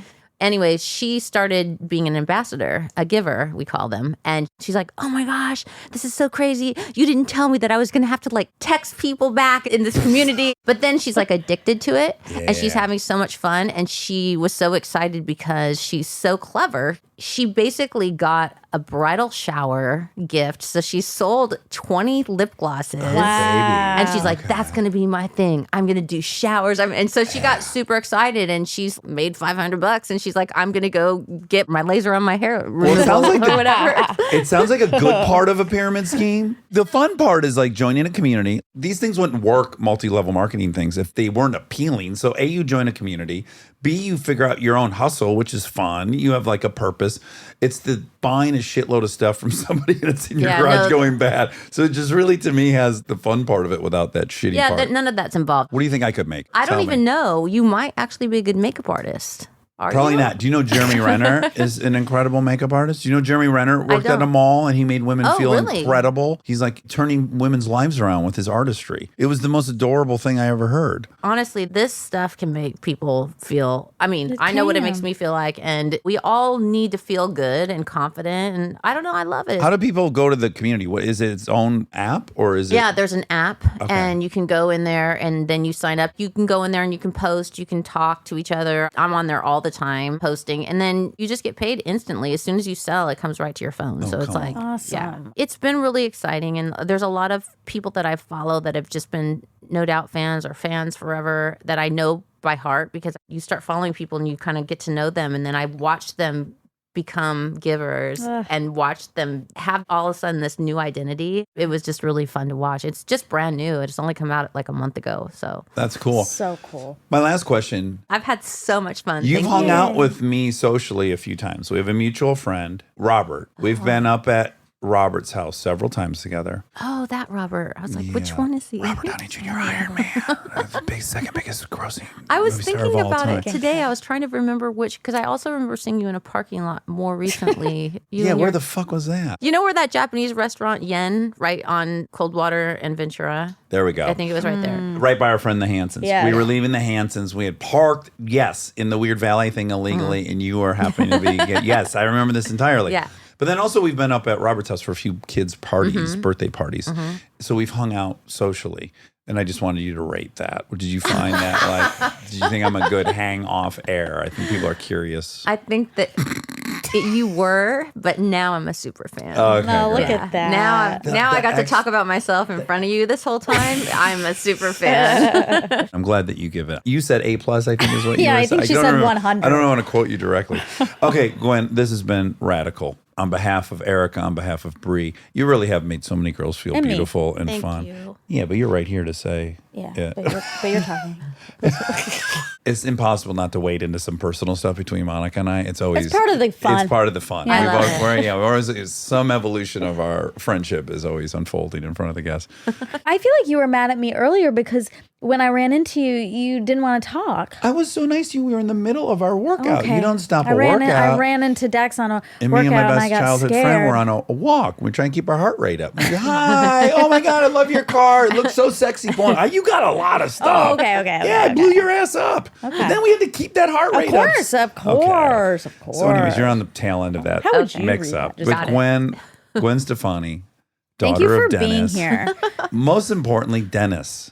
Fucking hit me on IG. I want to go out to lunch with you. I want to talk Yamaha in the 80s. I want to talk Wave Runners, Razes. What was the other one he was into? Riva. The Riva. Riva. Yeah, we'll Yeah. get into the Riva. I'll be the first person you meet that's interested in all this. So Dennis hit me up. Gwen, such a party. Adore you. Good luck with everything. Thank you so much. I love you guys. Bye. Bye. And now my favorite part of the show, the fact check with my soulmate, Monica Padman. We are supported by Auto Trader. All right, if you've been putting off car shopping because it sounds like a whole thing, buying your car online on Auto Trader makes it way easier, really. You can shop tons of cars online, compare prices, check financing and trade-in options, all from wherever you are. And if you want to start online and go to the dealership for a test drive, you can do that too, really. What I like is the flexibility. Start online, finish at the dealer, or the other way around. Your info stays with you, so you're not starting the process from scratch. Plus, you're working with local dealer listings, so you've got real people helping behind the scenes. And when you're ready, you can pick up your car or have it delivered. Really. Buy your car online on Auto Trader. Really. You want a cookie, is that what you said? That sounds good. Doesn't it? I had some cookies last night. What kind? Chocolate. Like, I wouldn't call them chip. It was like, you know. Chunks of, yeah. Was someone made them? That restaurant, the Michelin star. They had Michelin cookies? They had a Michelin star. Is that the same as a Michelin star? I want to open up a restaurant called the Mitch. I gotta say we got a Michelin star. In fact, I might start an organization to sell Michelin stars to people for, I don't know, $100. It always confused me that it was Michelin tires that is the same as Michelin stars. Yeah. And isn't the origin or genesis that they would create these travel guides and to promote you to go drive your car with Michelin tires around and to stop here? We vetted these places. Interesting. Yeah, that's weird. That's mixed messies. I way prefer restaurants with Goodyear stars. Yeah. Your cookie was a Michelin cookie. Yeah, I don't know that the cookie itself had been labeled that, but it was at a Michelin restaurant. Was it so yummy? I really want that right now. It was a good cookie. It wasn't so yummy. Was it soft in the middle, crunchy on the outside? Yeah, it was nice. It was the kind that, like, you think maybe there's too much brown sugar, where it's like thin and damp. Okay. You know, that kind. Yeah. I do. I like when it's gooey in the middle and crispy on the outside. Yes, that's the dream. Really hard to achieve. It is. I feel delirious. Yeah, that was a long day to lead into a fact checky. Yeah, and all I want is a cookie. Who's this fact check about? Gwen Stefani. Ding, ding, ding, cookies. Oh, right. She loves cookies.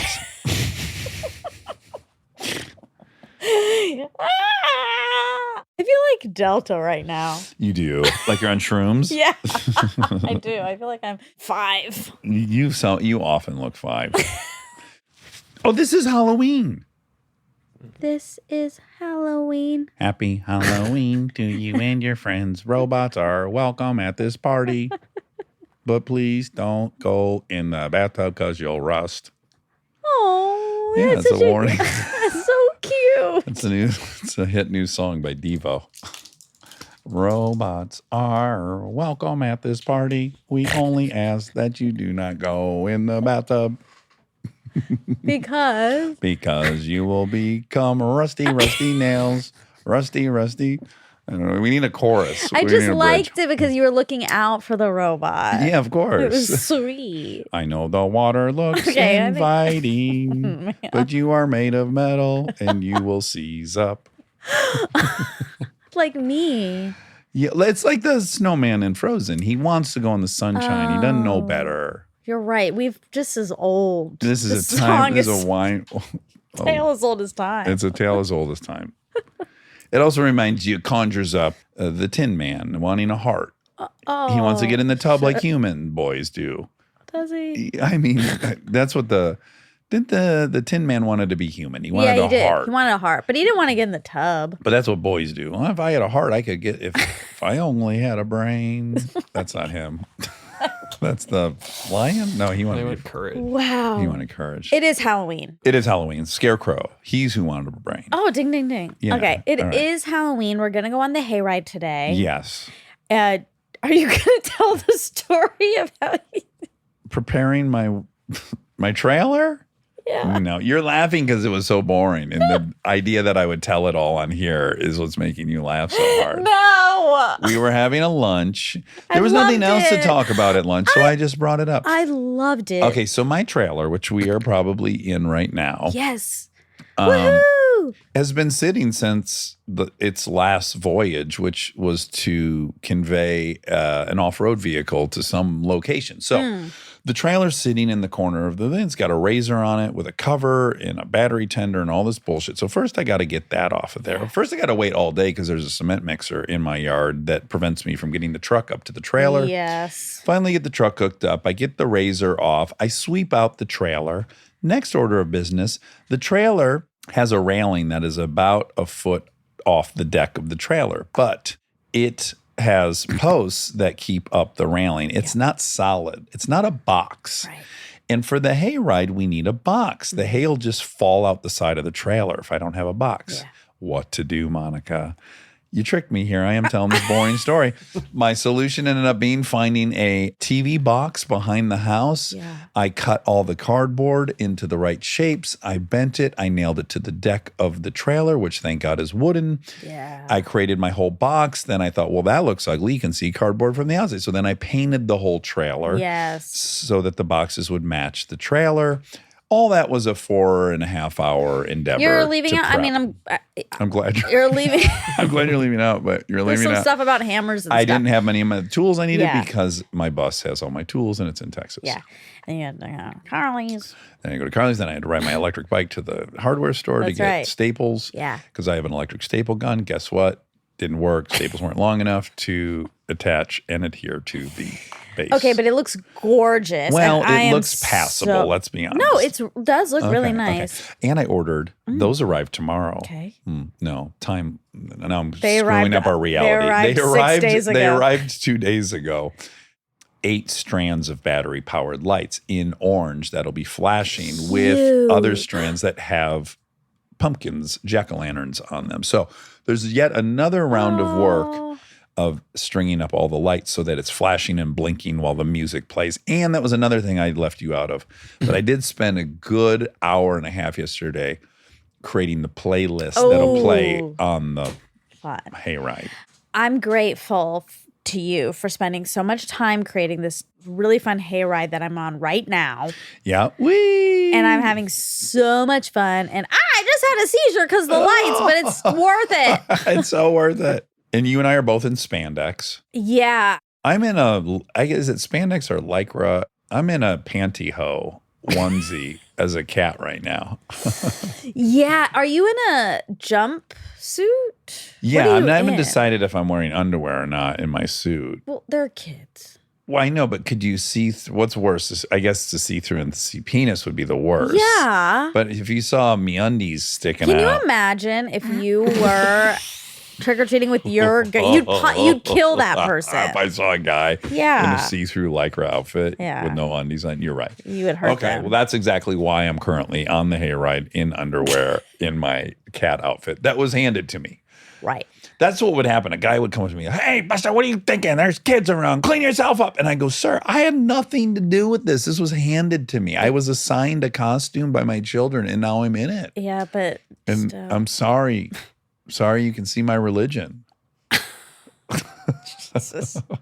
I don't know yet what I'll be wearing right now. Okay. Did you bail on your Apple Pay? No, I'm Oh. doing Apple Pay still, Hmm. but I don't know what I'm wearing because for Apple Pay, it's just I know all black, and then the button on my arm and the sign that says double click here. Oh my God. Are you going to have an arrow pointing to yeah, your because breast? it's too close. No, to my arm. Oh, okay.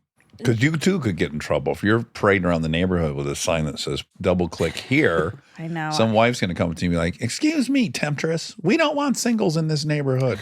They're so they're misogynist. The wives? Yeah. Okay. So I got to figure it out though. I am a little nervous about the boob part. Yeah. Anyhow. Well, I'm looking at it now. It turned out fine. Oh, 'cause we're good. on the Thank God. hayride. Thank God it's all good. You shouldn't be around anyone that's going to molest you if it says click here on your boobs. Thank you. But you never know who you're going to run into on the People are hayride. disguised. It brings out a different side of them. Hence masquerade parties. That's what the whole point of the mask is you're going to let, You can that's be Halloween in creepy. general. Ding, ding, ding. Tuesday's episode of Flightless Bird, Halloween, we talk about this. Sexy. Uh-huh. People would use it as a romance vehicle. Yeah. Yeah. All right. Okay. Couple things. Kind of a ding, ding, ding that her episode comes out on Halloween and her makeup is bold. You're right. You're having a rough time with that I blanket. can't get comf. The couch. Might No, be it's not. time. Stop. I just sat in it I when we were love doing it. something else. I was eating my salad over there, and I was like, yeah, I see the point. Minimally, I think I mean to put one of the cushions over there. Okay, we could switch a cushion. I feel Yeah. fine with that. Okay. Okay. Now, she talks about the dyslexic advantage, the book. Oh. And the book is called Dyslexic Advantage. Uh-huh. You just said that. Maybe now the author. That's what I was trying to say. The author is, remember that author? Oh, fuck. Remember that hilarious? Yes, it was a partnership. It Yes. was 3 different scientists on one paper or book. It was like a grandpa, And a daughter. daughter-in-law. And some hyphenated ones, and some people's first names were the other people's last I names. think that was the episode I read Taylor Swift's speech. Mm-hmm. I remember that. Okay. The Dyslexic Advantage by Brock Eady, MD, MA, and Fernette Eady, MD. A married couple again? I would guess, or we don't know. Brother and sister? Brother and sis. Or Brother and brother. dad and daughter. Or dad Grandma, and son. grandpa Or and mom. granny. They're married. Okay, they're married. Great. Right. That makes it cleaner. Okay, she also talked about another book. She said she thought it was called Reading Outside the Lines, but it's called Learning Outside the Lines. That's another book about dyslexia. Written by 2 Ivy League graduates who struggle with learning disabilities and ADHD. I'm reading the book you told me to get, Which one? Far from the Tree. Oh, yeah. Did you read it or just watch the No, doc? The doc. Yeah, well, per your suggestion, I got the book and I'm in the middle of it right now. And it's talking about his journey with dyslexia. And this was pretty profound. It did occur to me, there's a big spectrum of how severe it could be. But I related a lot. Well, I looked up if dyslexics sometimes add T's like you do. You looked that up to see if that was a thing? Yeah. Yeah, well, no. I couldn't find it. Yeah. But she did it once. Oh, she did? And I think, I don't know if I'm allowed to say this. Sure, stereotype us. Another, it's not a stereotype. I think it's cool if you guys all do Have that. our own language. Well, like, it means there is something very specific happening causing that. Yeah, T's are popping up everywhere. There's another podcast I listen to, and one of the people thinks they might be dyslexic or there's something Right. potential. And I think one time he said a T, and I was like, oh, that Dax has done that. So maybe you are dyslexic. Uh-huh. What if you started running evaluation clinics and they came in, you're like, you ever pop a T on something? Yes. Okay. And then boom, approved. No, Like, I'm just going to write the word addict on a paper. I'll say, how do you say this? and they'll say addict. Yeah. And I'll say dyslexic. Yeah. Next person. Next. Next up. If you're dyslexic. By the way, we know who you're talking about, you know. Yeah, Andy. Yeah. Yeah. Of course. Yeah. You only listen to one podcast. No, I don't. I also listen to Who, What, Where. Shout out. I love it. Oh, And wow. Second Life. Oh, okay. Sorry. Okay. So you said there was a doc on basically how the Mexican culture. It's called Clown and something. The tattoo guy's name is Clown. Something Clown. Well, there's a doc about this called Homikai. Oh. Japanese gangsta became Chicano. Oh. I thought that's what it was. No, yeah. It's called Clown. About a Okay, let's see. famous tattoo artist and a photographer, maybe also a pinstripe painter. Clown photographer. Maybe the tattoo artist started in pinstriping, or maybe he does both. He's a very famous LA tattoo artist.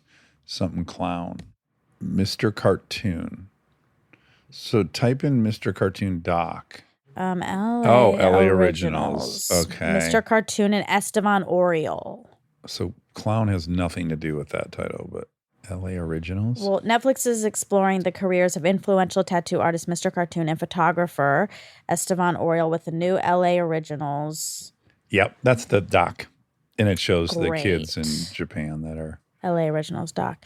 Yeah, there's a lot of articles on this. There's a New York Times article on it. And these guys love it. Cool. Did the Beatles play in a strip club for a decade? You mentioned that. I didn't in Germany, know that. yeah. Yeah, the Beatles first played Hamburg's Pleasure Zone Boom. in 1960 in a former strip club near the infamous Reeperbahn. Ooh, Reeperbahn. August 17, 1960, Beatles got together to play their first live performance at the Indra Club in Hamburg's red light district. This is pretty much the most foundational claim of the 10,000 hours. This is from Malcolm Gladwell's Outliers. And there's a whole chapter about how the Beatles had played live for like 8-hour shifts at this club. And by the time they were recording, they had 10,000 hours of having played as a band together or something like that. But that's, I think, about the most persuasive argument in the book for the 10,000 hours thing. Interesting. Okay, so you said there's a cool term in hip hop when you invite someone on your album to give them a leg up. Do you mean featured? Well, that's what it is, but there's a slang term for that. Oh, fuck. Yeah. I mean, I tried to Google it. Featured was what I found, which makes sense, and what Yeah. I've heard. But, imagine me trying to type this in. Let me give it a shot. Okay. So I'm going to say hip hop term for featured on an album. Hip hop slang, dictionary reference. Yeah, all these would require us to go through an entire hip hop glossary, which I'm sure would Yeah, be it's way hard. too. Yeah. I'll keep my ear out for it. Okay. I'm sure I'll bump into it again. I really liked this episode. I really liked her. Me too. How humble she was. She really gives a lot of credit to her higher power. Uh-huh. And I always find that sweet.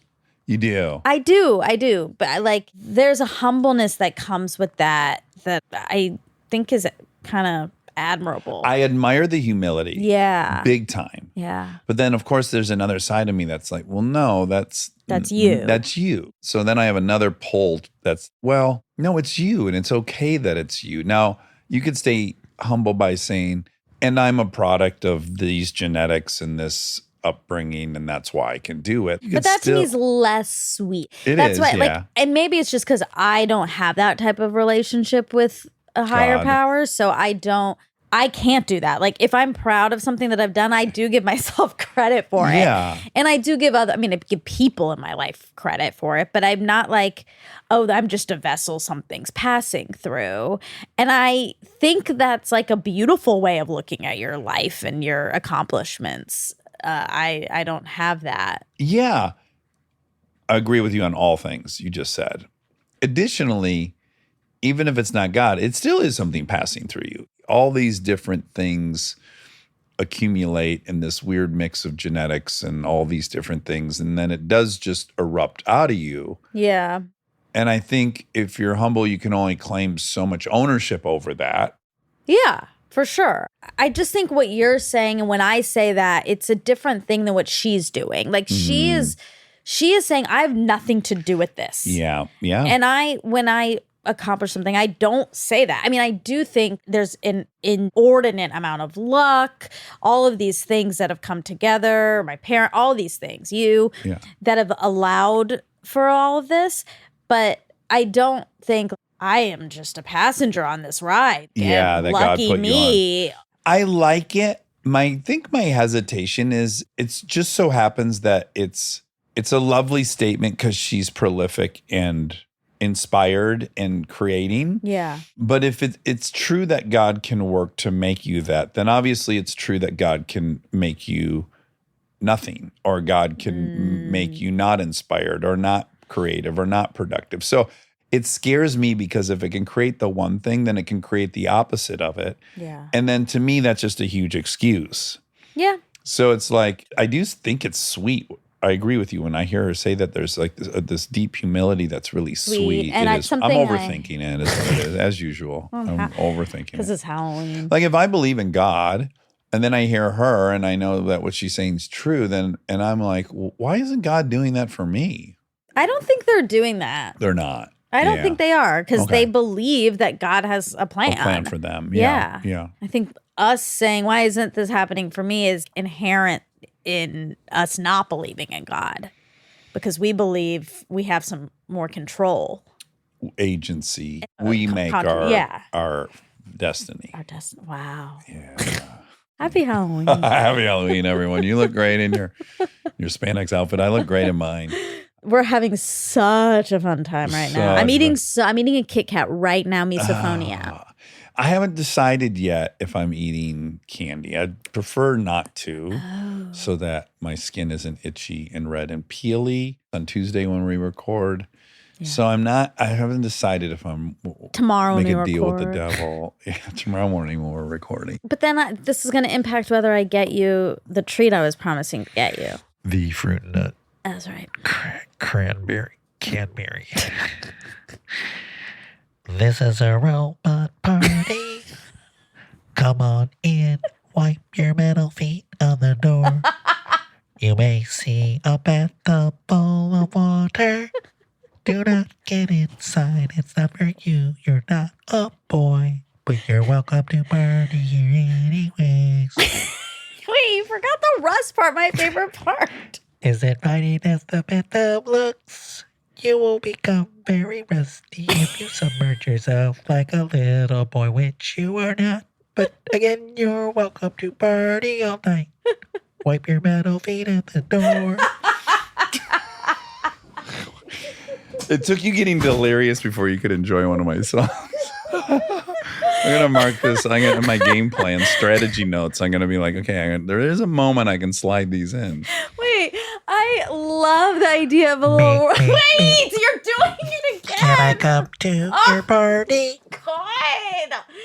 I already let you do so much. And then you had to keep going. Meep, meep. For some reason, that's how the robot knocks on the door. Meep, meep. I heard the sounds of a party. Meep, meep. You're right. We're hosting a party. Meep, meep. All robots welcome. Why is he knocking over? Is this a party that welcomes robots? You better believe we always invite robots. Okay, Okay. that song is called Wipe Your Metal Feet at the Door. Wipe your metal feet on the door. You I will don't- notice there's Brillo pads to get the stuff off the metal. Okay, that's Wipe Your Metal Feet at the Door by Dax Shepard. Stop. I just love the idea of a little robot wiping his feet at the Yes, and you got to put a little bit of steel wool to get the rust off of his little metal feet. And that's there so they are not tempted to dip their feet in the tub to wash them off. Oh, I see. Yes. Right. All right. I love you. Happy Halloween. Love you. Happy Halloween.